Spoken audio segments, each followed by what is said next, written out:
Malgré mon âge, j'ai encore besoin de Dieu et j'ai besoin des autres. Et j'ai besoin de vous. Et c'est pour ça que j'apprécie que nous soyons ici dans la communion fraternelle ensemble pour partager la parole de Dieu. Je vous salue chacun et chacune dans le nom de notre Seigneur et Sauveur Jésus-Christ. Toujours un privilège pour moi d'être ici pour apporter la parole de Dieu, juste déverser mon cœur de ce que Dieu y a placé, je veux croire pour nous ce matin.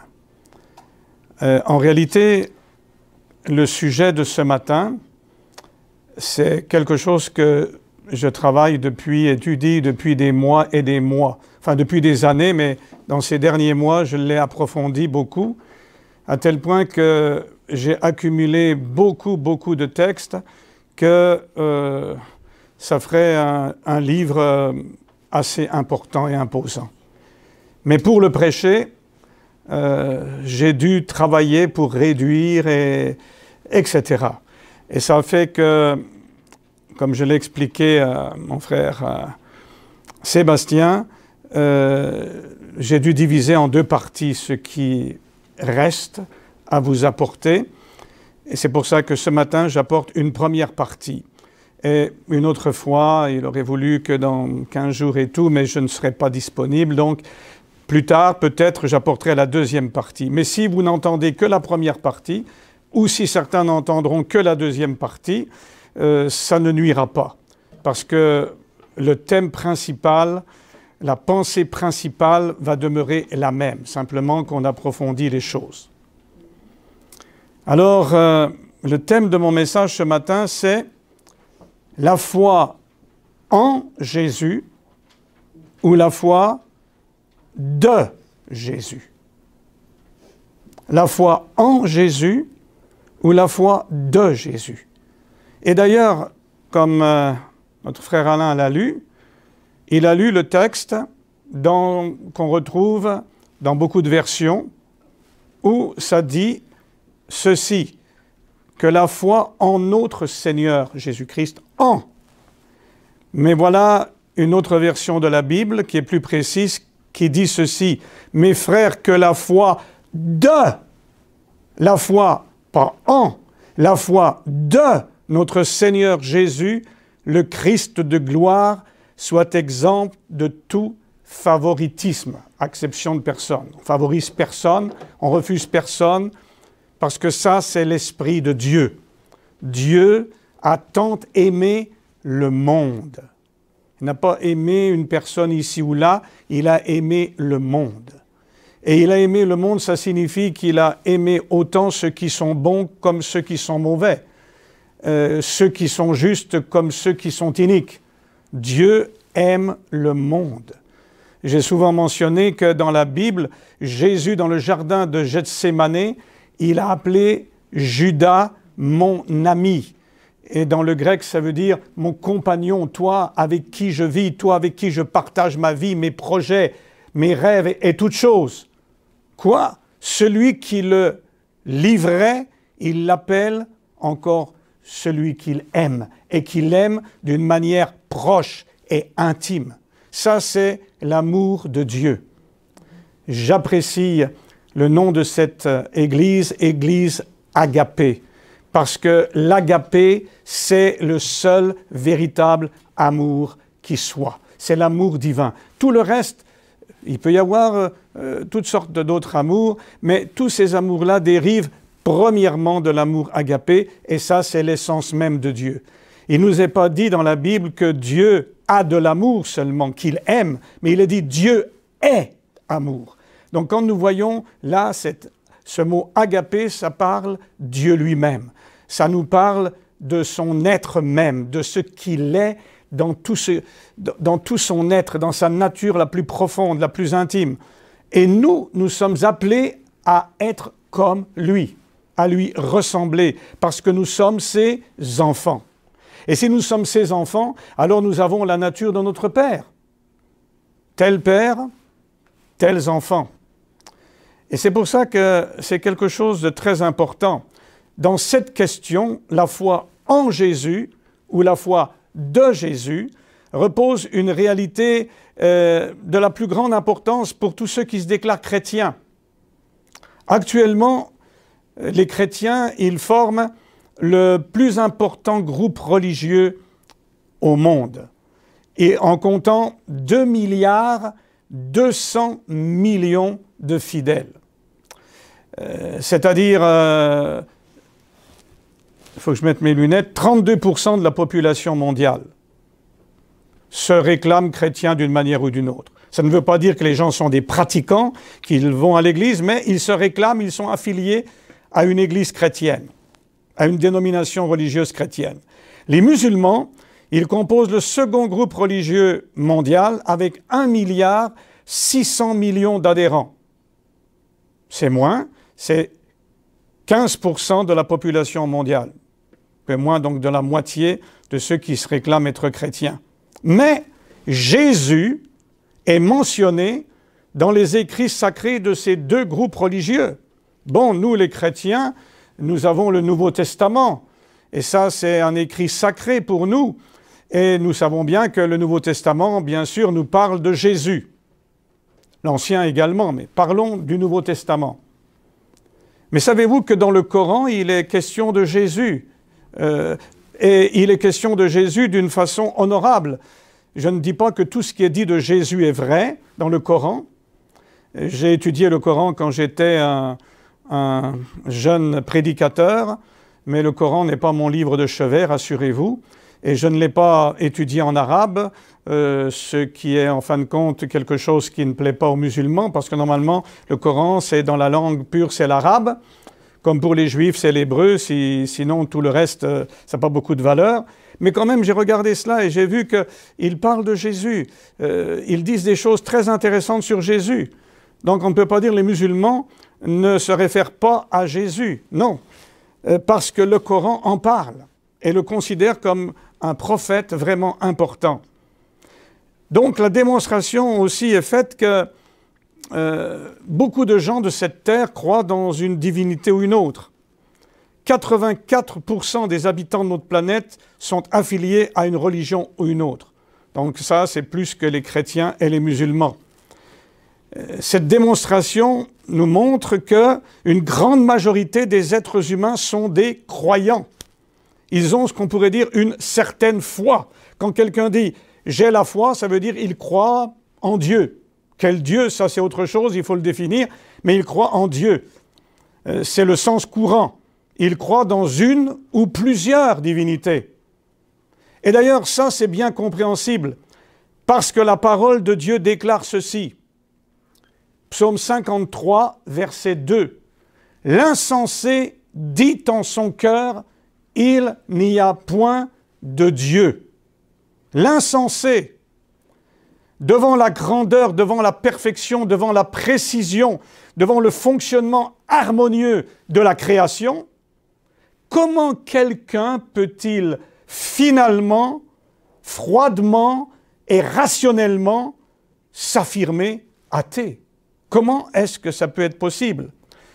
Dans Romains, chapitre 1er, verset 20, il nous est dit, en effet, les perfections invisibles de Dieu, ça c'est le vrai Dieu, sa puissance éternelle et sa divinité se voient fort bien depuis, ou à l'œil nu, suivant les versions, depuis la création du monde, quand on considère ses œuvres. Les êtres humains sont donc sans excuse. Il y aurait tant à dire concernant la création. Même là, David a dit « Je te loue de ce que tu m'as créé, une créature si merveilleuse. » Imaginez votre être, la complexité d'un être humain et que ça fonctionne. La preuve, vous êtes ici aujourd'hui. Et encore cet être humain, il a été déchu à cause du péché. Nous n'avons pas la gloire que Dieu a prévu de partager avec nous dans la glorieuse éternité. Je me rappelle une histoire vraie qui s'est passée aux États-Unis au XIXe siècle.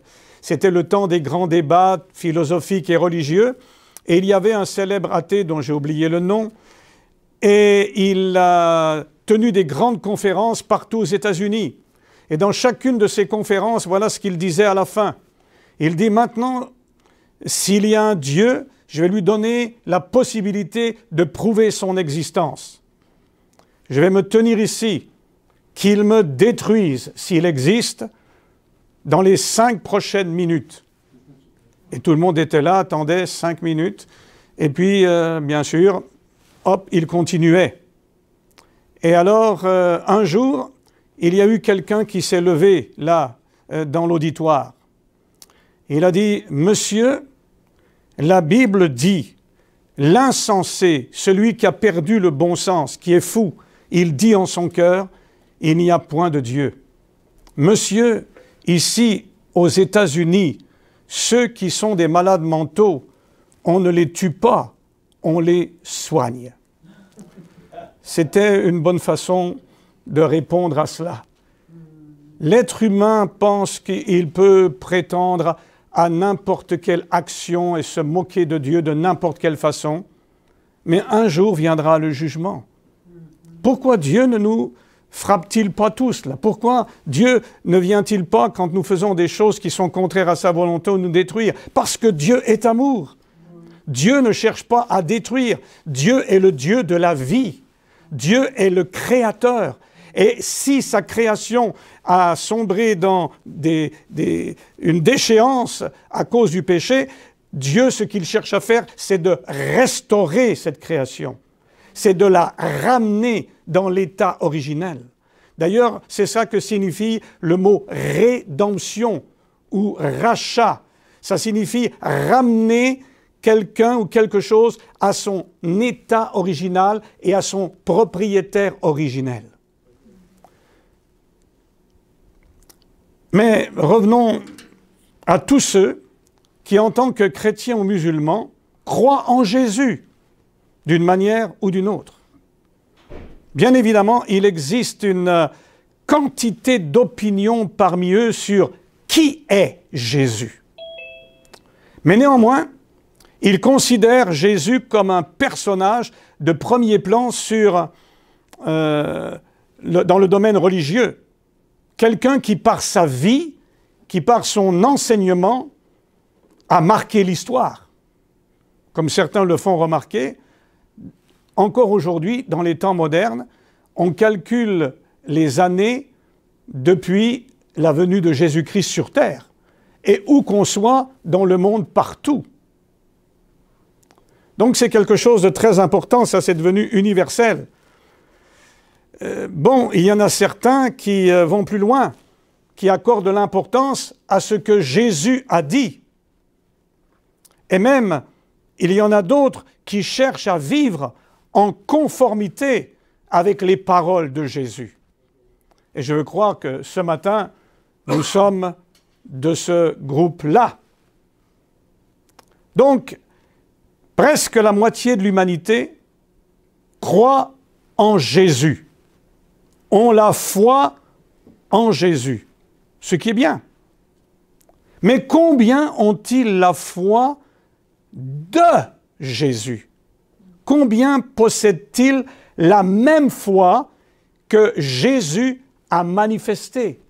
Sa foi à lui. Nous trouvons dans l'Écriture, d'une part, qu'il n'existe qu'une seule véritable foi pour Dieu, selon l'Écriture. C'est Éphésiens chapitre 4, verset 5. Il n'y a qu'un seul Seigneur, une seule foi. Il y a 5 autres choses qui sont uniques aussi.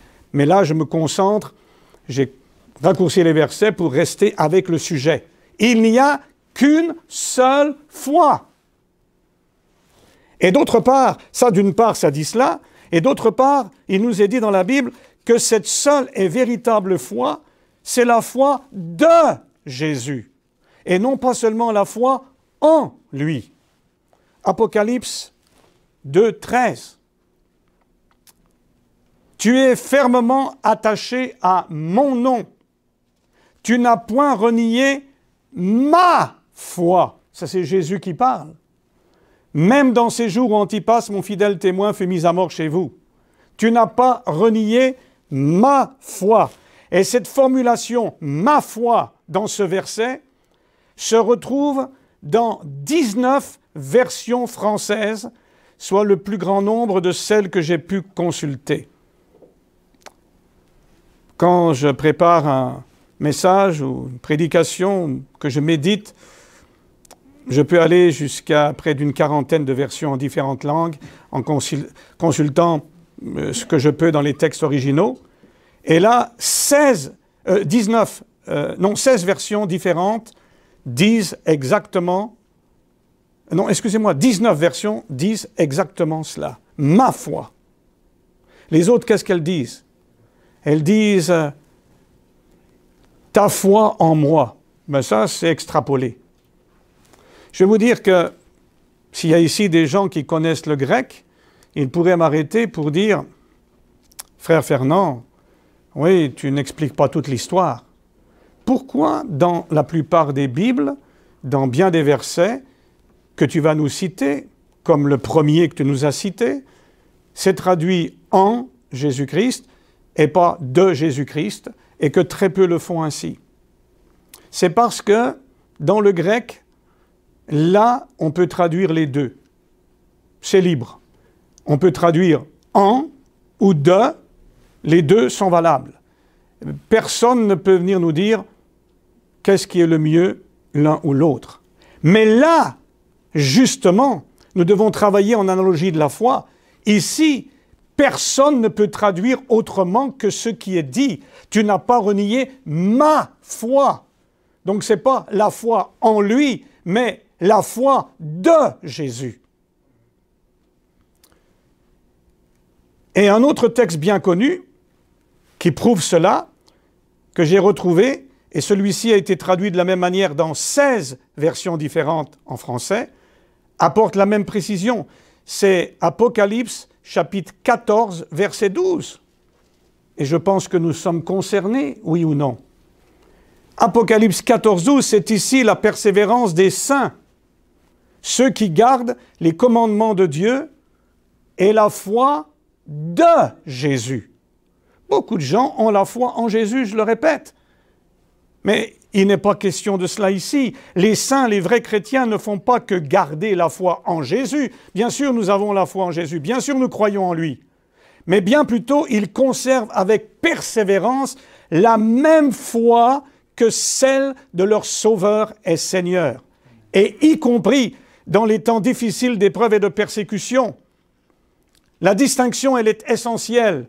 Parce que là, à Pergame, où était situé le trône du diable, c'est ce qui est écrit, le trône de Satan était à Pergame, se trouvait encore un petit nombre de ceux qui possédaient cette foi de notre Seigneur Jésus-Christ.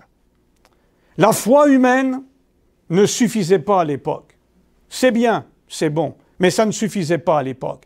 Et cela ne suffit pas maintenant. Parce que si ceux qui étaient là, en ce temps-là, à Pergame, avaient besoin de la foi de Jésus et de garder la foi de Jésus pour vaincre, qu'en est-il dans les temps difficiles que nous traversons aujourd'hui? Il faut que la foi même du Fils de Dieu descende dans nos cœurs. Cette foi est une foi vivante et victorieuse. La foi de Jésus, le puissant vainqueur, le vainqueur des vainqueurs. Et pour démontrer l'importance de la foi de Jésus, prenons l'exemple de notre justification devant Dieu. Ça, c'est un grand sujet, la justification que Dieu nous accorde. Vous savez même que dans le message de 1888, ça, c'était le point central, la justification. C'était là qu'il y avait des problèmes parmi les croyants. Tous ces croyants avaient la foi en Jésus.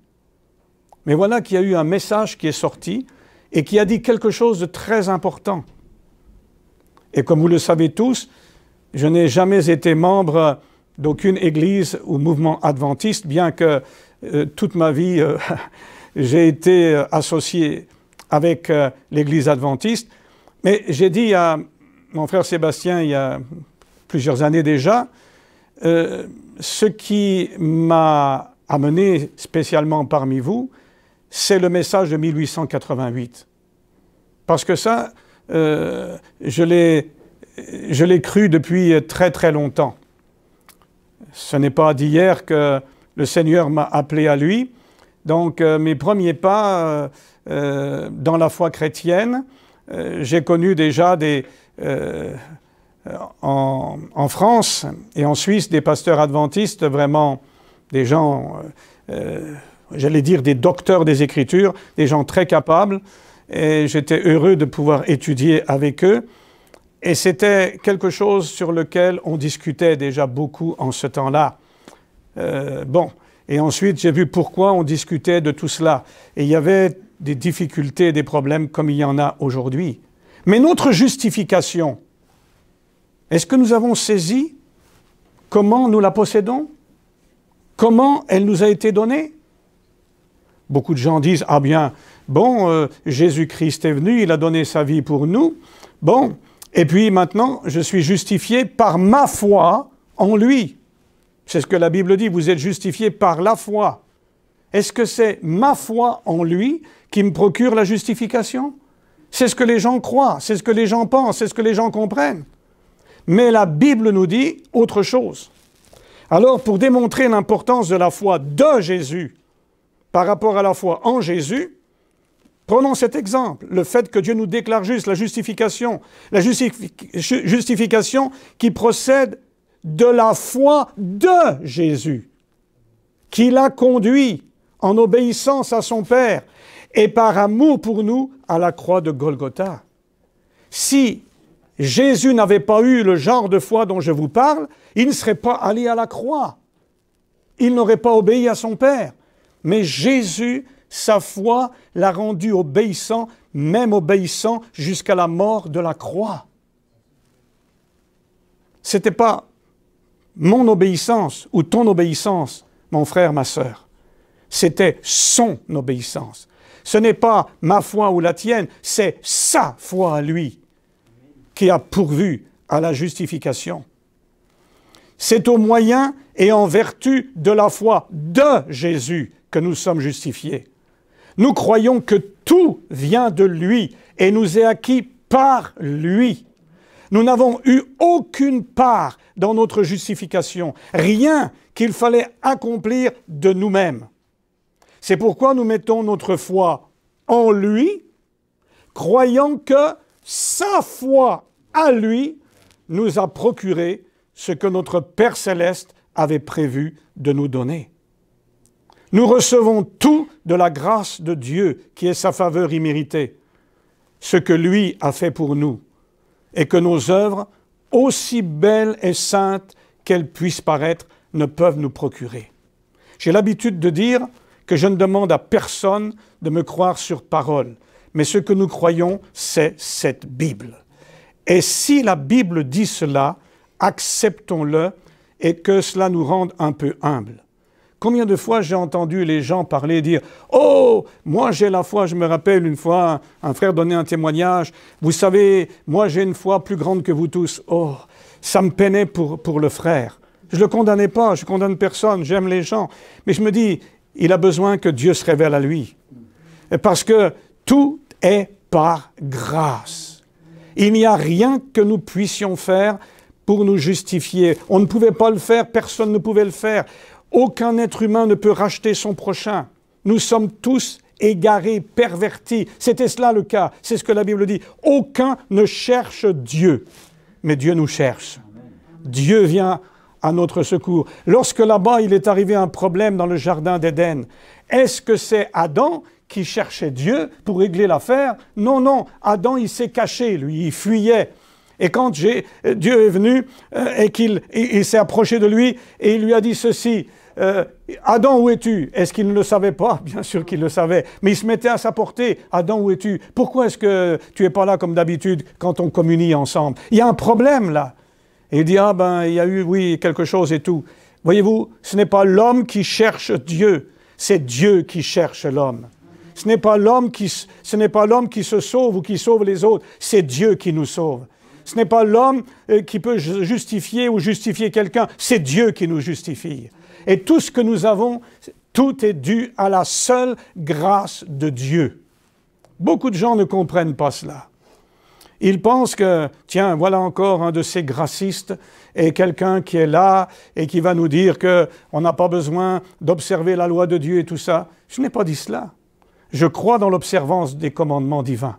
Je crois que justement, celui qui a obtenu grâce auprès de Dieu, il a la capacité de pouvoir vivre en harmonie avec la parole de Dieu.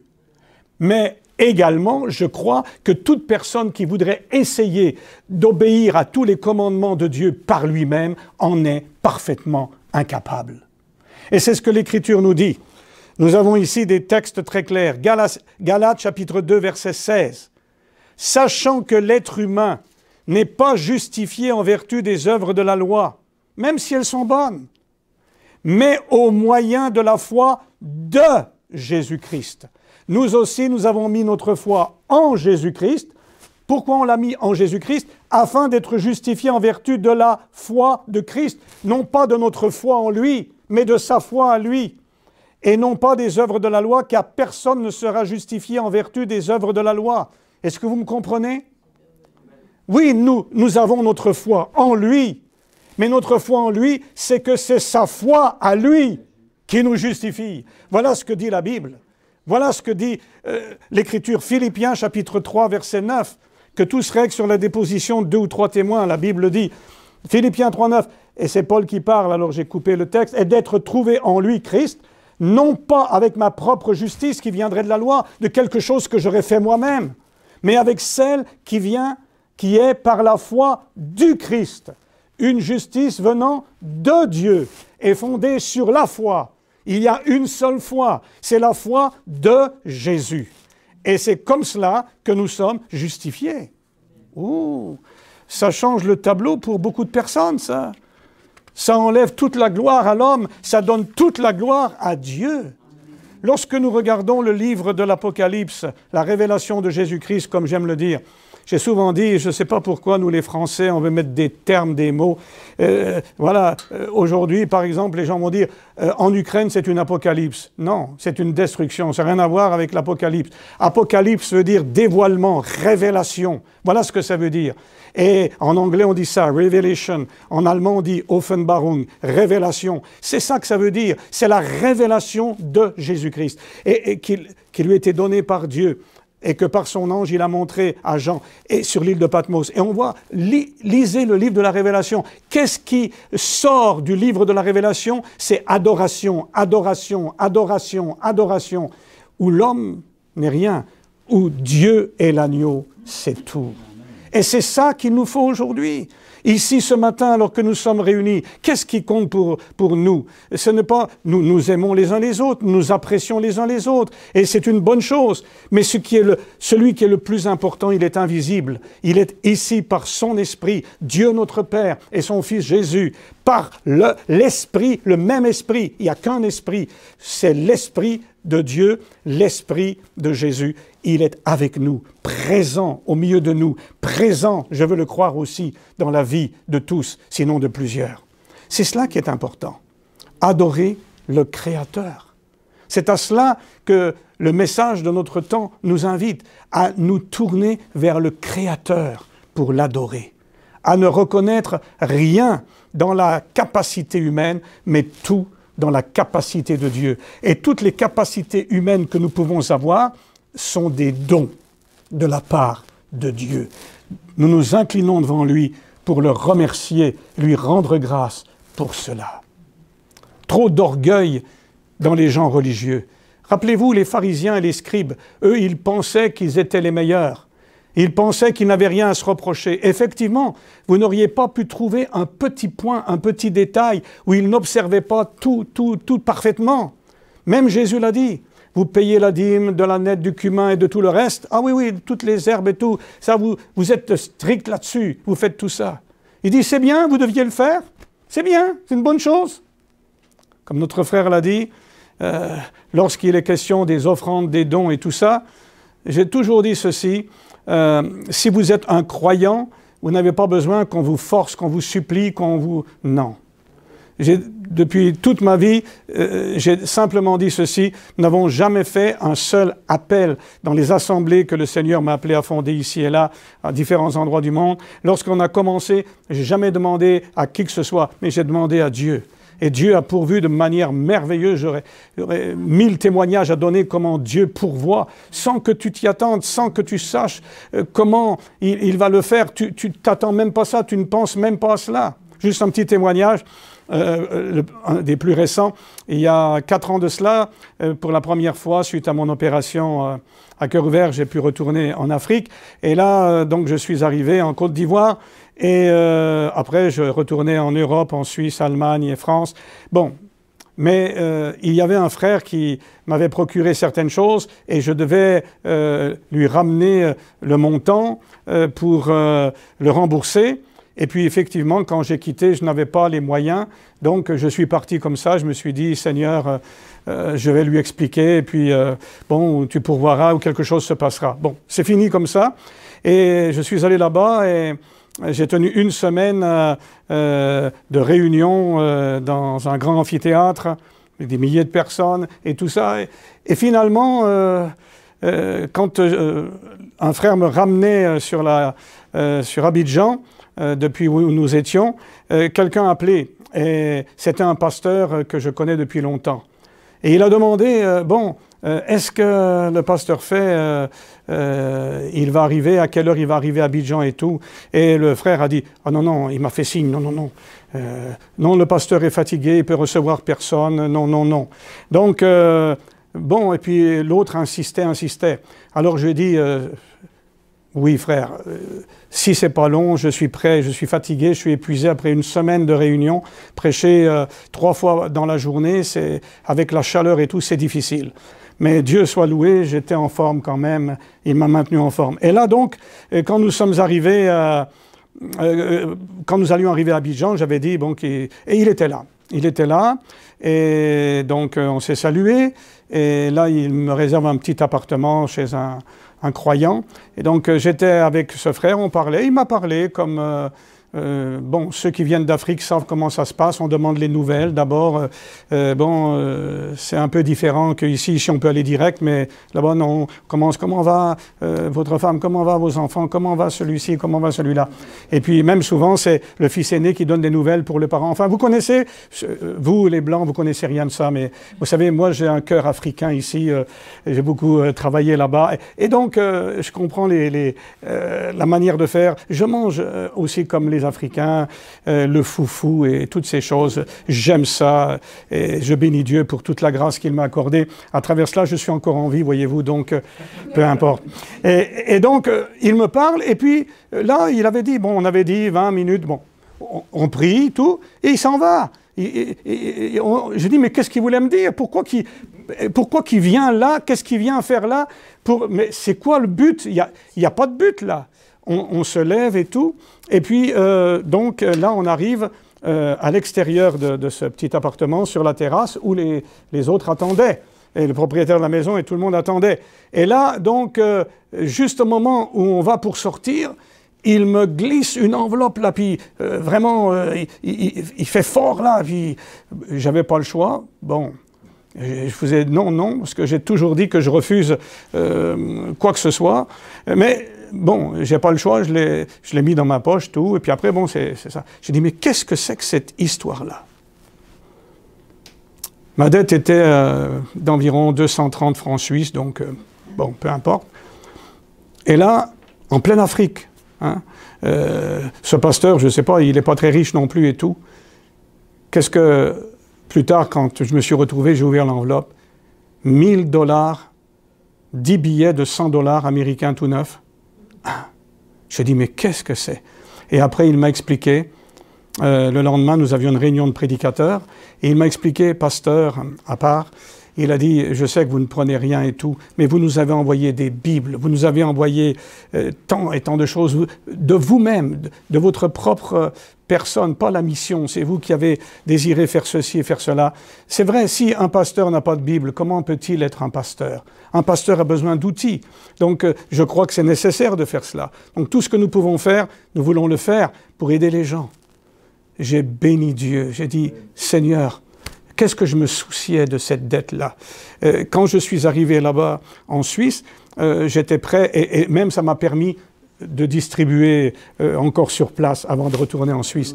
Et quand je suis arrivé là-bas en Suisse, et je suis arrivé là-bas, le frère a dit « Oh non, non, mais ça va, Dieu a déjà pourvu, c'est correct et tout. » Je dis « Non, il dit « Je te dis que c'est fini, dis merci, cesse d'être orgueilleux, accepte que les autres puissent faire quelque chose pour toi. » Bon, donc voyez-vous, Dieu pourvoit, Dieu est Dieu, il est le Créateur.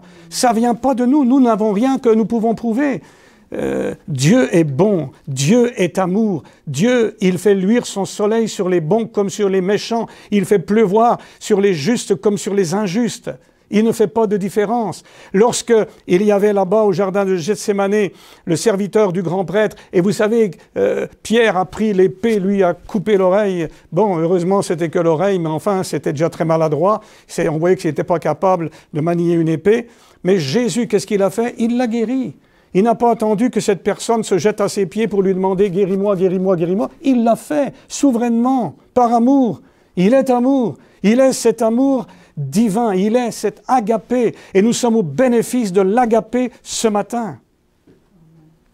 La foi de Jésus est inclue dans cet agapé. L'agapé est la source de la foi de Jésus. Pas la foi en Jésus, la foi de Jésus. La justification vient de la foi de Christ. Galates chapitre 3, verset 22. Mais l'Écriture a enfermé tout sous le péché pour que la promesse soit donnée en vertu de la foi de Jésus-Christ à ceux qui croient, à ceux qui ont la foi en Jésus.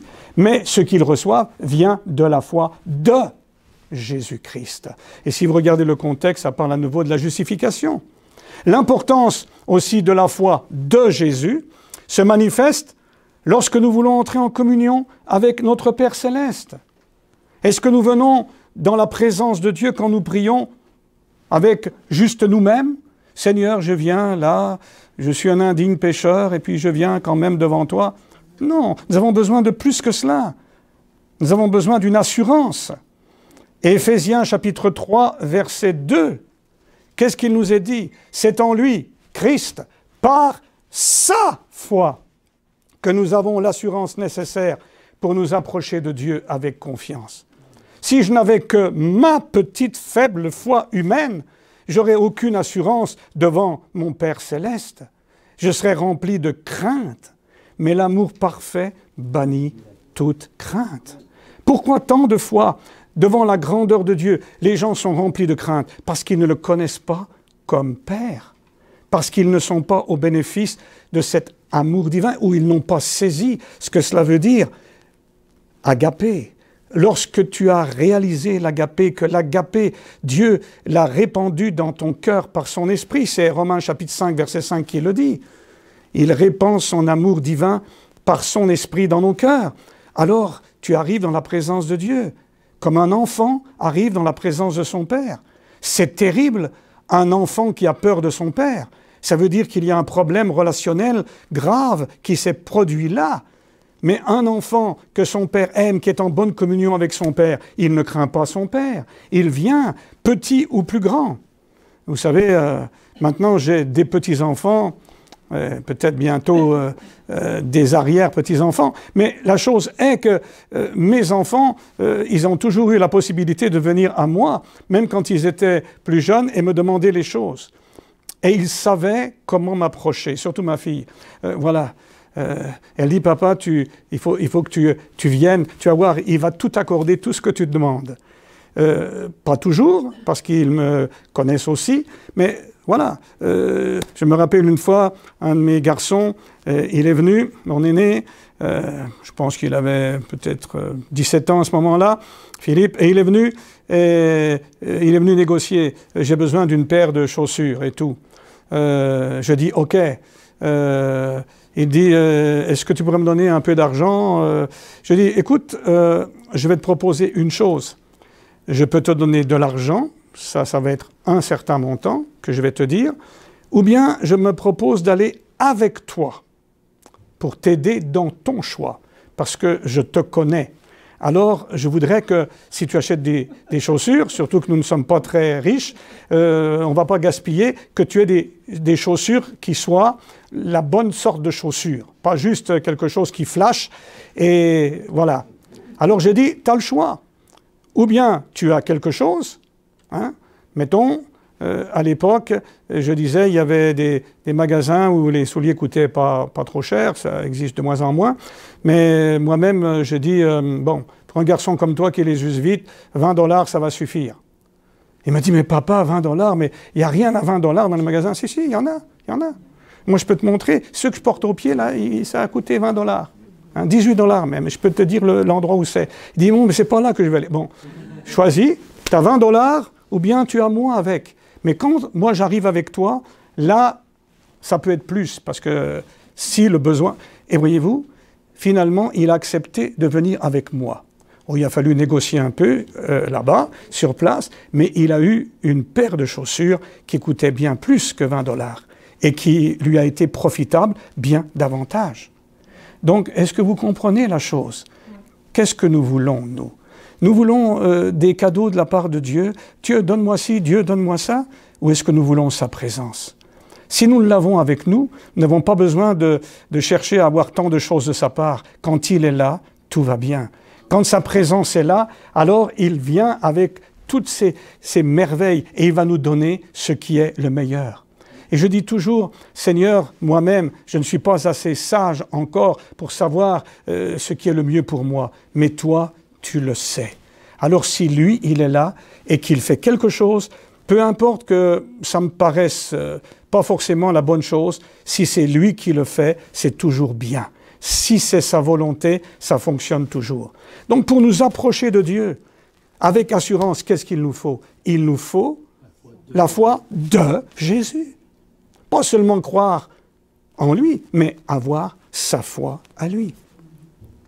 Un autre témoignage de l'importance de la foi de Jésus relève de l'impossibilité d'un être humain à vivre une vie sainte, hors du péché, comme le Seigneur a vécu la sienne. Envisager une telle chose n'est même pas imaginable. Vivre une vie comme Jésus. Pourtant, nous sommes appelés à devenir semblables à lui, à être vainqueurs du diable et du péché. La parole de Dieu est claire. 1 Pierre, chapitre 1er, verset 15. « Mais puisque celui qui vous a appelé est saint, vous aussi soyez saints dans toute votre conduite. » C'est très clair. 1 Thessaloniciens, chapitre 4, verset 3. « Car la volonté de Dieu est que vous soyez saints. » Ça ne peut pas être plus clair. Il n'y a pas besoin de faire des commentaires ou paraphraser tout cela. Ce que Dieu veut, c'est que nous soyons saints comme il est saint. Dans 1 Thessaloniciens, chapitre 4, verset 7, 1 Thessaloniciens, je pense que là, peut-être que je l'ai sauté. Ou... Non, c'est le bon texte. C'est juste le titre. Ah, peut-être, ouais, c'est juste le... oui, enfin, si tu ne l'as pas, c'est pas grave, je vais le citer. Ça dit, Dieu, en effet, ne nous a point appelés à la souillure, mais à la sainteté. Nous avons été appelés à la sainteté. Mais maintenant, voici le verset de 1 Jean 4, 17, qui est vraiment merveilleux quand on le comprend bien. C'est en cela que l'amour de Dieu est ainsi parfait, ou d'autres versions, accompli en nous, pour que nous ayons de l'assurance au jour du jugement. Comment l'amour divin, c'est-à-dire l'agapé, est amené à la perfection en nous, à l'accomplissement dans notre vie. Comment? Tel il est, lui, tel aussi nous sommes en ce monde. Ou comme dit la Nouvelle Français courant, notre vie dans ce monde est semblable à celle de Jésus-Christ. C'est quand notre vie est semblable à celle de Jésus-Christ, quand nous sommes dans ce monde tel il est lui ressemblant, c'est alors que l'amour divin, l'agapé, est pleinement manifesté dans notre vie. Donc, comment parvenir à cela? La seule possibilité d'en arriver à une telle ressemblance de Christ, c'est par sa foi à lui, agissant en nous et réalisant ainsi l'impossible. Mais bien aimés, Nous ne devons pas nous reposer sur nos capacités et nos forces pour y parvenir.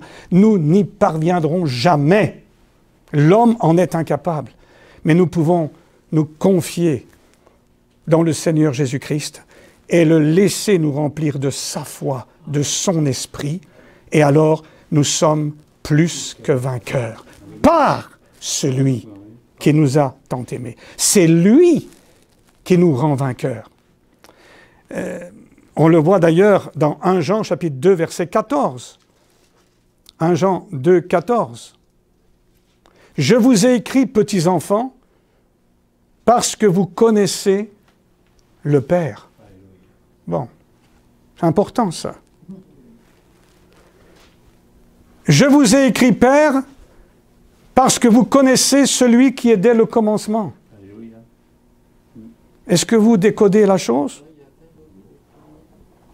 Les gens pensent que quand il est question de celui qui est dès le commencement, ça parle du Père.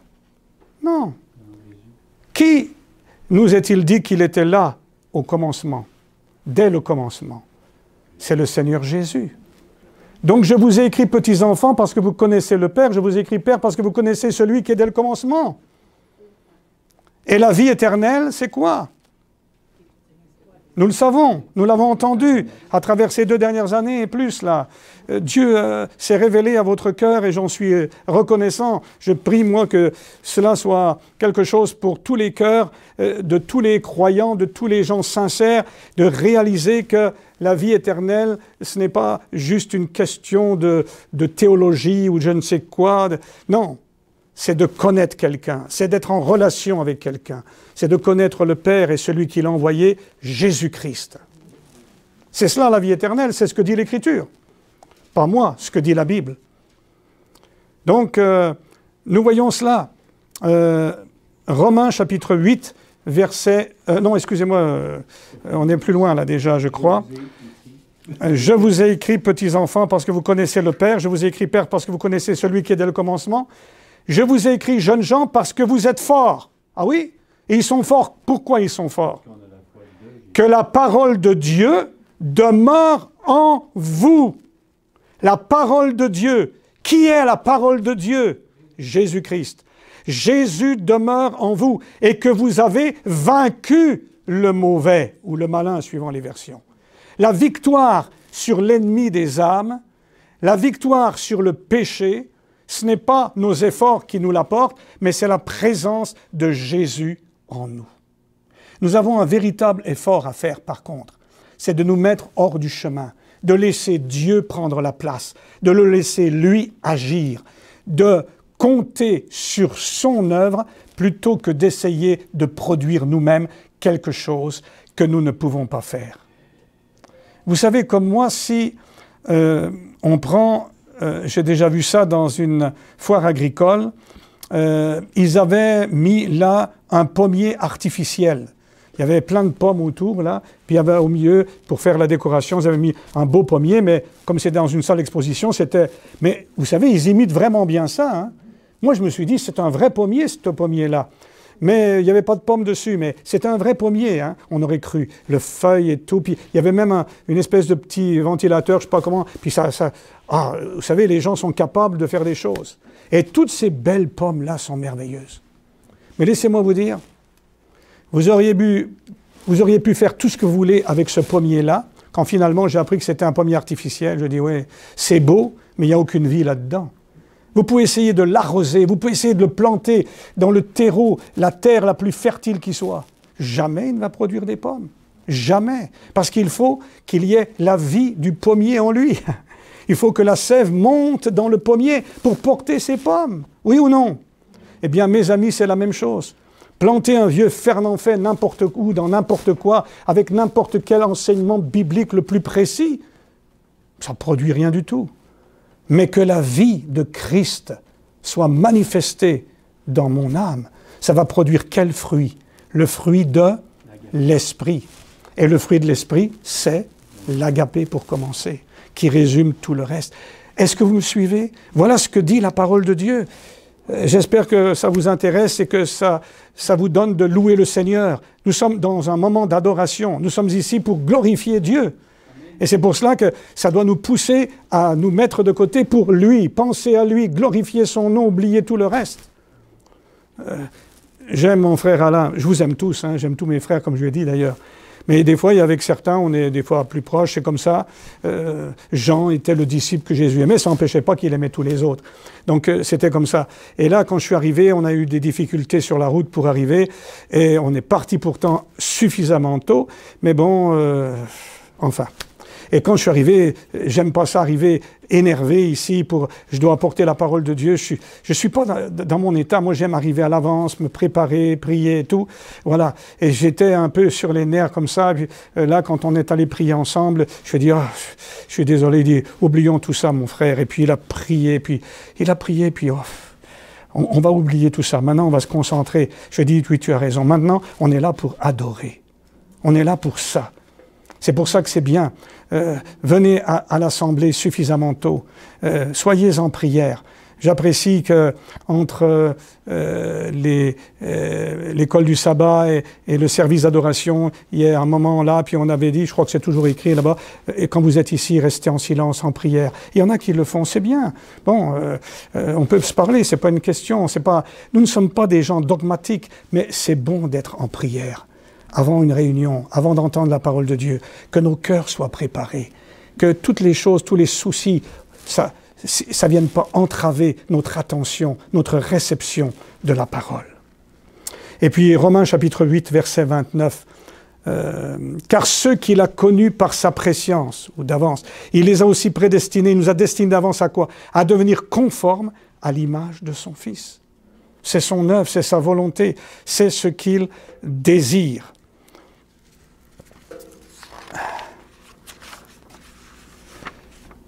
1 Jean chapitre 5, versets 3 et 4. Car l'amour pour Dieu consiste en ce que nous gardions ses commandements.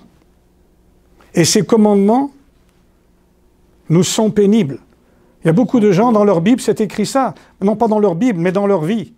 Ces commandements nous sont pénibles, mais ils ne sont pas bien lus. Et ces commandements, quoi, ne sont pas pénibles. Ne sont pas pénibles, pourquoi? Parce que tout ce qui est né de Dieu est vainqueur du monde.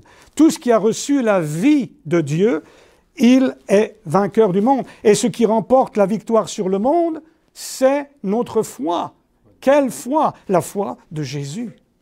La foi que nous avons reçue quand nous avons connu cette expérience d'une véritable nouvelle naissance. Ça a été le premier enseignement de Jésus, ça. La nouvelle naissance. À Nicodème, vous vous rappelez, le docteur de la loi, il connaissait toutes les Écritures. Beaucoup de gens connaissent très bien la Bible, connaissent très bien tout ça parfaitement. Mais où est la vie? Où est la vie dans tout ça? Où est la présence de Dieu? Et Jésus-Christ, il est venu pour nous montrer la vie et l'immortalité par l'Évangile. Et c'est pour cela que quelqu'un qui est né de Dieu, quelqu'un qui est né de la parole et de l'Esprit de Dieu, quelqu'un qui a l'Esprit de Dieu en lui, qui a la vie de Dieu en lui, il est vainqueur. Pas vainqueur par lui-même, mais vainqueur par l'Esprit de Dieu qui est en lui. Et nous savons tous qui est l'Esprit de Dieu.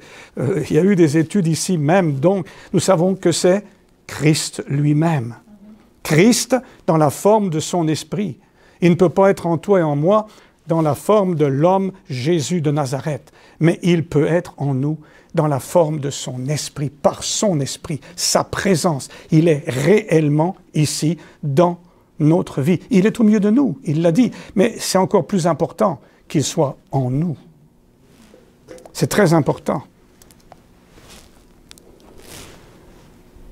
On va le voir dans un instant d'ailleurs, quelque chose à ce sujet.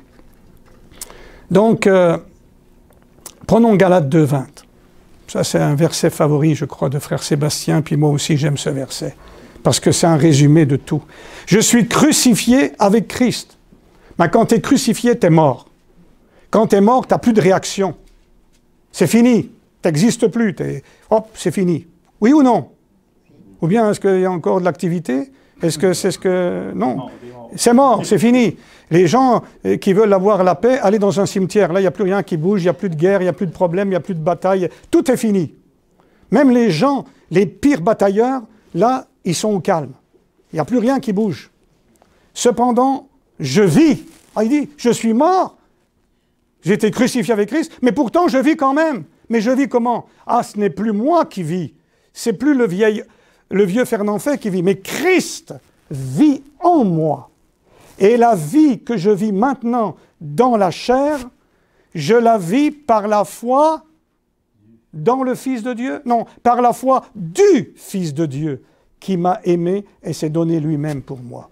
Sans sa foi en moi, je ne peux pas vivre pour la gloire de Dieu. C'est impossible. C'est sa foi, la foi de Jésus en moi qui me donne cette capacité. Je vis par la foi du Fils de Dieu. Paul n'a pas dit qu'il vivait par la foi dans le Fils de Dieu. C'était la foi du Fils de Dieu en lui qui lui permettait de vivre sa vie à la gloire de Dieu et constamment dans la victoire de Christ. Ça, c'était 3 points pour vous montrer l'importance de la foi de Jésus. En réalité, je pense que j'en ai une trentaine de points. C'est pour ça que j'ai pris 3 points, je pense, marquants. Le reste, vous n'en saurez jamais rien, mais ça fait rien. Moi-même, j'ai été béni en méditant tout cela. Et même ma précieuse épouse, elle m'a dit ceci. Mais tu pourrais écrire des livres, toi? Non, j'ai dit, moi, je suis un prédicateur. Non. Par la grâce de Dieu. Mais si Dieu veut, pourquoi pas? Dieu peut faire des miracles. Bon. Comme il veut. Mais pour l'instant, je préfère...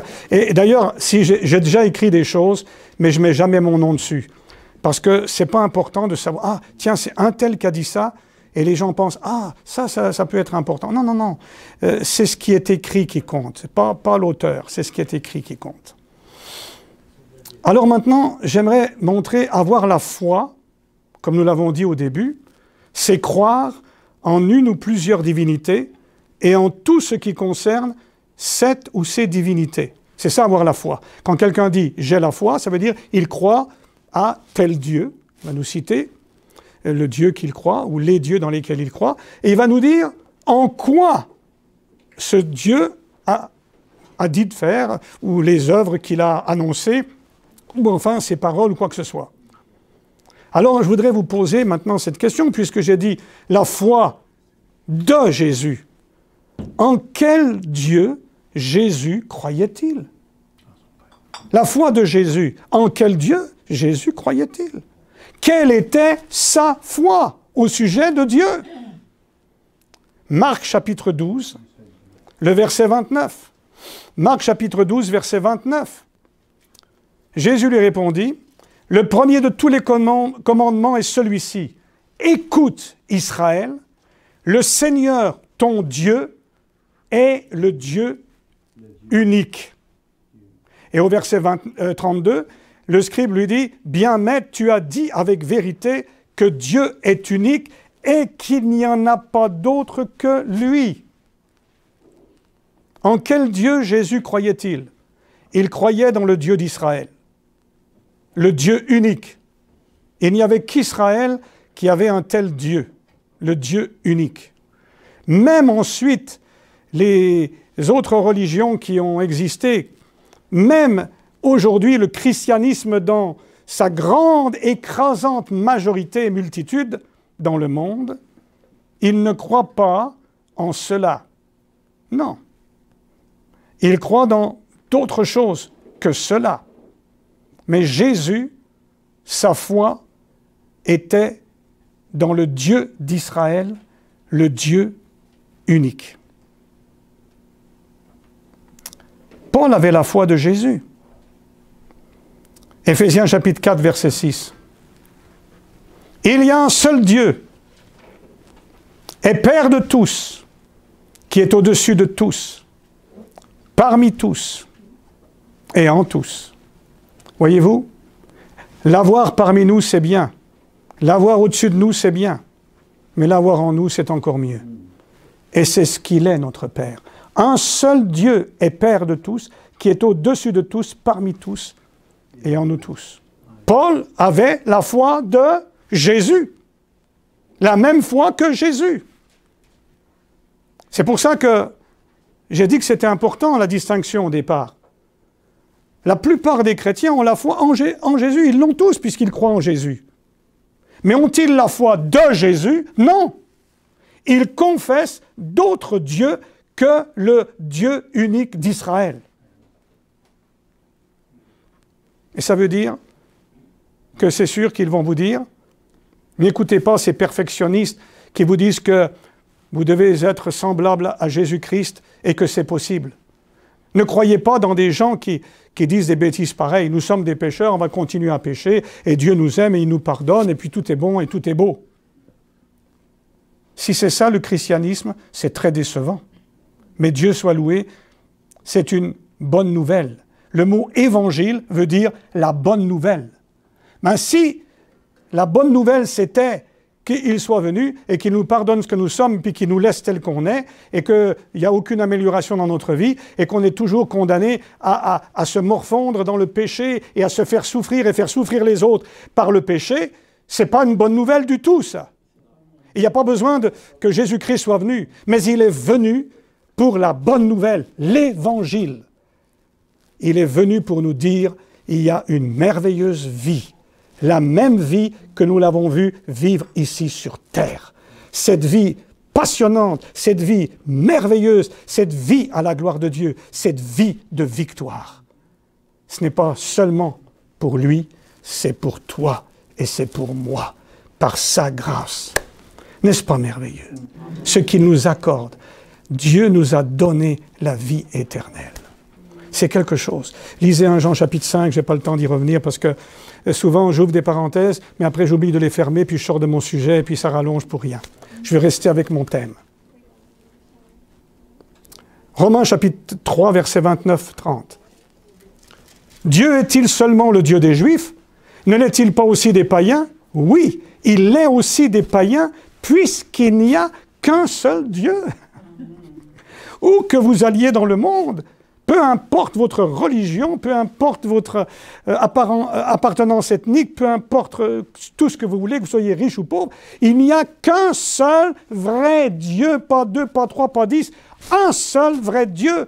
Et ce seul vrai Dieu, c'est en lui que Jésus croyait, et qu'il était en même temps, ce qui est un mystère, mais c'est vrai. Et laissez-moi vous dire, c'est le Dieu que les premiers chrétiens en lequel ils croyaient. D'ailleurs, Paul n'a pas changé quand il a été appelé par Jésus-Christ et que Jésus-Christ l'a appelé à lui. Non, il a dit, je sers le Dieu de mes pères, le Dieu d'Israël, selon la voie qu'ils appellent une secte. Ben, laissez-moi vous dire, ce matin, j'ai la joie de me sentir en bonne compagnie avec l'apôtre Paul, parce que souvent les gens disent que quand nous croyons qu'il n'y a qu'un seul Dieu tel que la Bible dit, nous sommes des hérétiques, une secte, tant mieux. Alléluia. Alors je sers le Dieu de nos pères selon la voie que les gens appellent une hérésie. Et j'en suis heureux, parce que c'est ce Dieu-là qui est tout. C'est ce Dieu-là qui est à la base de tout. Il est le Créateur, il est le Rédempteur. C'est avec lui que nous allons passer l'éternité. Ne manquons pas de le connaître, bien-aimé. C'est une chose très importante. Bon, nous avons vu en quel Dieu Jésus croyait. Nous avons vu que Paul croyait, donc les chrétiens de la Bible, du Nouveau Testament, croyaient la même chose. Mais en quoi Jésus croyait-il? Quelle était sa foi? En qui il croyait? Nous l'avons vu maintenant. En quoi Jésus croyait-il? Jésus croyait, Jean 17, 17. Jésus croyait à une seule parole. Jésus croyait à la parole du vrai et unique Dieu. Dans sa prière, sanctifie-les par ta vérité, ta parole est la vérité. D'ailleurs, plus loin dans l'Écriture, il est dit que la parole de Dieu soit reconnue pour vraie et celle des hommes comme un mensonge. Il n'y a rien qui doit être ajouté à cette parole de Dieu. Du moment où on commence à y ajouter quelque chose, ça ne fonctionne pas. Et j'ai remarqué que c'est souvent cela, même les croyants bibliques, quand ils voient qu'il y a un texte qui les dérange, ils essayent de lui donner un sens qui puisse être acceptable. Même, j'ai remarqué ça, quand il y a des versions de la Bible, ça dépend qui a traduit cela. Je ne dis pas que les gens ne sont pas sincères, mais quand ils voient que là, ça dit certaines choses et que ça contredirait ce qu'eux, ils pensent, alors ils vont essayer d'arranger le texte pour que ça dise un peu autrement. C'est triste, ça. C'est triste. Nous devons prendre la parole de Dieu telle qu'elle est. S'il nous est dit qu'il y a une seule foi et que cette foi, c'est celle de Jésus-Christ, n'allons pas chercher ailleurs. N'allons pas chercher à comprendre plus. On n'a pas besoin d'aller à l'université pour comprendre cela. Un enfant peut le comprendre. Nous avons juste besoin que Dieu touche notre cœur et nous le montre. Et il est prêt à le faire. Il est ouvert à se révéler à quiconque veut bien qu'il se révèle. Alors maintenant, Jésus croyait à la parole du vrai et unique Dieu. C'est tout. Il croyait rien d'autre. Voyez-vous comment Jésus cite les Écritures, les Écritures, les Écritures, les Écritures. Et si nous voyons après, si vous allez dans le Nouveau Testament, qu'est-ce que Paul fait? Les Écritures, les Écritures, que dit l'Écriture, que dit l'Écriture? Et on va prendre un texte, Éphésiens chapitre 1, verset 13. Éphésiens chapitre 1, verset 13. En lui, Christ, vous aussi, après avoir écouté, pas seulement, d'autres versions disent entendu. On entend, j'ai entendu quelques bruits. Non, il faut écouter, il faut prêter l'oreille. Vous avez prêté l'oreille, vous avez écouté la parole de la vérité, l'évangile de votre salut, la bonne nouvelle de votre salut. Et après y avoir cru, vous avez été marqués du sceau de l'Esprit Saint. La parole de la vérité. La même chose que Jésus. Paul avait la foi de Jésus. Dans 2 Timothée chapitre 2 verset 15. 2 Timothée chapitre 2 verset 15. Efforce-toi de te présenter devant Dieu comme un homme qui a fait ses preuves, un ouvrier qui n'a pas à rougir de honte, qui dispense avec droiture la parole de la vérité. Les premiers chrétiens avaient la foi de Jésus. Ils croyaient dans le même Dieu que Jésus. Ils croyaient dans la même parole de vérité de ce vrai Dieu que Jésus. Bon, maintenant, il y a un autre aspect. Un aspect qui est très important concernant cela. Jésus croyait que tout ce qu'il demandait au Père, le Père le lui donnait. Il croyait même à un tel exaucement avant l'accomplissement, avant que ça s'accomplisse. Au tombeau de son ami Lazare, regardez ce que Jésus a affirmé. Jean 11, 41, 42. Là, Jésus est là. Ils ôtèrent donc la pierre du tombeau de Lazare. Jésus leva les yeux au ciel. Frères, sœurs, je crois que ce qui est important, c'est là. Trop souvent, nous avons nos regards horizontalement. Nous regardons ce qui se passe, il y a tel problème, il y a tel souci, il y a telle chose, l'autre a tel... Ah, celui-là me tombe sur les nerfs. Oui, on est humain, c'est ce côté-là, celui-là, il y a ci, celui-là, il y a ça.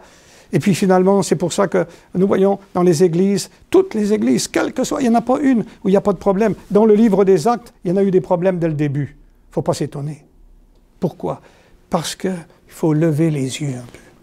Au lieu de regarder juste aux choses de la terre à la manière humaine, il faut regarder à la manière de Dieu. Il faut regarder selon la pensée de Dieu. Il leva les yeux au ciel et il dit, « Père, je te rends grâce de ce que tu m'as exaucé. » Quoi? Là, Lazare est dans le tombeau. Il n'y a rien qui s'est passé. Il est toujours mort. Rien n'a bougé. Pas un petit souffle de vie ou quoi que ce soit, pas un petit signe de quoi que ce soit. Mais il dit, « Père, je te rends grâce de ce que tu m'as exaucé. Pour moi, je savais que tu m'exauces toujours. » Alléluia.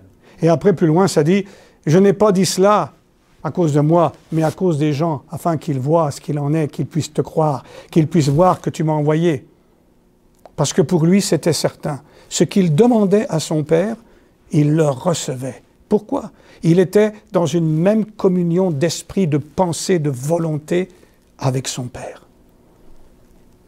Donc, tout ce qu'il demandait, le Père était d'accord. Et ça se produisait. Et il pouvait avant même de voir la manifestation de la chose, remercier son Père. Tu m'as exaucé. Je te remercie, tu l'as déjà fait. C'est merveilleux ça. Mais ce qui est le plus merveilleux, en ce qui nous concerne nous, d'ailleurs, je vais dire, Marthe, la sœur de Lazare, elle était bien consciente de cela, en était certaine. Alors que Jésus avait tardé pour venir à Béthanie, vous savez, il avait pris des détours, il l'avait fait venir, et puis lui, il est resté dans le chemin. Son frère était mort depuis 4 jours déjà, mais elle, quand elle a rencontré Jésus, quand Jésus est enfin arrivé à Béthanie, elle croyait que tout pouvait encore changer si Jésus priait son Père. Regardez. Jean, chapitre 11, verset 22. Mais même maintenant, je sais que tout ce que tu demanderas à Dieu, Dieu te l'accordera. Imaginez. Elle avait sa foi en Jésus, que la foi de Jésus obtient tout de la part du Père. Mais le plus merveilleux, comme je vous l'ai déjà dit, c'est que Jésus nous a dit que ce n'était pas vrai juste pour lui, mais c'est vrai pour nous aussi. Vous me direz, frère Fernand, est-ce que tu as l'Écriture? Oui. Marc 11, 24. Marc 11, 24. C'est pourquoi je vous dis, tout ce que vous demandez en priant, croyez que vous l'avez déjà reçu et cela vous sera accordé. Et je vais vous dire que, justement, dans mon étude, comme je vous dis, je regarde des dizaines de versions, il y en a beaucoup qui traduisent comme cela, mais il y en a beaucoup qui ont traduit autrement. Parce que, pourquoi? Ils se disent, c'est pas possible ça. Alors ils ont traduit, croyez que vous le recevrez, et cela vous sera, et vous le recevrez. Croyez que cela vous est accordé. Non, non. Il a dit, croyez que vous l'avez déjà reçu. Le texte original est clair. C'est au temps passé. Vous demandez quelque chose à Dieu, et vous croyez que vous l'avez déjà reçu, mais vous ne voyez rien du tout. Quelquefois, on peut expliquer ça de cette façon. Mettons, j'ai un problème, et j'aurais besoin de 100 piastres. 100 $, mais je ne les ai pas, et il faut que je paye quelque chose, il faut que je les ai. Et on est vendredi. Et tiens, quelqu'un vient là, et je ne sais pas, tout d'un coup, il entend mon souci, ou je ne sais, et il me dit, écoute Fernand, il n'y a pas de problème, je vais faire virer sur ton compte les 100 $. Je vais les virer sur ton compte. Bon, qu'est-ce que je fais? Je le connais, c'est mon ami, c'est mon frère, certainement qu'il ne me ment pas. Bon, je ne vais pas le suivre jusque chez lui pour voir s'il va aller là sur l'ordinateur et puis faire virer les 100 $. Non, non. Qu'est-ce que je fais? Je le crois. Mais si moi j'arrive chez moi, ce beau dimanche-là, et puis matin, je dis, tiens, je vais vérifier ce qui c'est là. Non, les 100 $ ne sont pas sur mon compte. C'est pas là. Est-ce qu'il l'a viré? Est-ce que j'en sais quelque chose? Est-ce que j'en sais rien? Est-ce que vous comprenez ce que je veux dire? Et alors, ça c'est l'attitude. Mais celui qui est là, il a la foi, il a la confiance. S'il me l'a dit, c'est vrai. Alors, l'argent va arriver là. Bien sûr qu'il y a des délais administratifs et tout, mais tout à coup, lundi matin, c'est pas encore là. Mais tout à coup, l'après-midi, à 14 h, tu y vas, les 100 $ sont sur le compte. Est-ce que vous me suivez? Quand est-ce que la personne pouvait remercier pour les 100 $? Le lundi à 14 h ou bien le vendredi à midi, là, quand il y a eu le vendredi à midi? Nous attendons de voir que Dieu fasse des choses pour lui dire un petit merci, et puis encore quand on y pense. Mais nous devrions, quand nous sommes sérieux, si nous avons la foi de Jésus, bien sûr, nous lui demandons à Dieu des choses. Nous pouvons tout demander à Dieu. Si nous avons la foi de Jésus, c'est-à-dire, ça c'est un autre sujet, la foi de Jésus en lui, c'est son attitude avec son Père, sa communion avec son Père, ça c'est la foi de Jésus. Alors quand nous sommes en communion avec Jésus, avec une telle foi, nous pouvons lui demander quelque chose, il va le faire. Et il l'a fait. Alors on lui dit merci avant de le voir. Mais il va le faire, parce qu'il est Dieu, parce qu'il l'a promis, parce qu'il ne peut pas manquer. croyez que vous l'avez reçu, déjà reçu, cela vous sera accordé. Ben, j'aimerais vous dire, l'apôtre Jean, il avait la foi de Jésus. Alors, est-ce que nous pouvons avoir la foi de Jésus, nous, aujourd'hui, ce matin? Certainement. L'apôtre Jean avait la foi de Jésus. 1 Jean 5, 14. Et c'est là l'assurance que nous avons en lui, en Christ. Quoi que nous lui demandions selon sa volonté à Dieu, qu'est-ce qu'il fait? Il nous exauce. Tout ce que vous demandez à Dieu, qui est en harmonie avec sa volonté, parce que c'est ça d'avoir la foi de Jésus, Dieu vous l'accorde. Béni et loué soit son nom. C'est pour cela, mes amis, nous avons besoin de la foi de Jésus. Oh, merci à mon Dieu que nous ayons tous la foi en Jésus, mais qu'il nous fasse la grâce d'avoir la foi de Jésus en nous, vivante, qui accomplit des merveilles. À une autre occasion, si c'est sa volonté, si Dieu le veut, nous approfondirons la foi de Jésus au niveau de sa vie terrestre. Parce que là, il y a beaucoup d'autres domaines que je pourrais prendre, là aussi j'ai résumé les choses importantes. Nous nous poserons les questions suivantes. Premièrement, parce que la vie humaine, vous savez qu'elle se résume à 3 éléments très précis. Pensée, parole, action. Eh bien, première question, quel sentiment, quel projet, quelle pensée, en un mot, quelle foi habitait ou animait Jésus? Voir ses pensées. 2. Par quelle parole la foi de Jésus s'est-elle exprimée?